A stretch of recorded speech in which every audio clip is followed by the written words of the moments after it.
అత్యంత అధునాతనమైన మరియు వేగవంతమైన రోబోటిక్ లేజర్ విజన్ కరెక్షన్ కేవలం 6 సెకండ్లలోనే. సంప్రదించండి Ramesh LASIK and laser centre. నమస్తే, వెల్కమ్ టు విహారీ న్యూస్.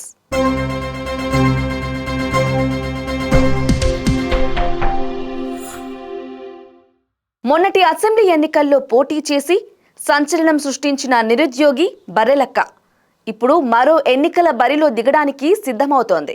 గత ఎన్నికల్లో కొల్లాపూర్ నుంచి ఇండిపెండెంట్ గా బరిలోకి దిగిన బర్రెలక్కకు 5,754 ఓట్లు వచ్చిన సంగతి తెలిసిందే. అయితే బర్రెలక్క ఇప్పుడు మరో సంచలన నిర్ణయం తీసుకున్నారు. రానున్న లోక్సభ ఎన్నికలలో ఎంపీగా పోటీ చేస్తానని ప్రకటించారు. నాగర్ కర్నూలు నుంచి ఎంపీతో పాటు ఎమ్మెల్సీగా బరిలోకి దిగుతానని చెప్పారు. గెలిచే వరకు పోటీ చేస్తూనే ఉంటానని తెలిపారు. నిరుద్యోగుల కోసం గలం ఎత్తుతానని చెప్పారు. ఒక నిరుద్యోగి తలుచుకుంటే ఏదైనా చేయగలరని ప్రపంచానికి చాటి చెబుతానన్నారు. For more updates keep watching Vihari news.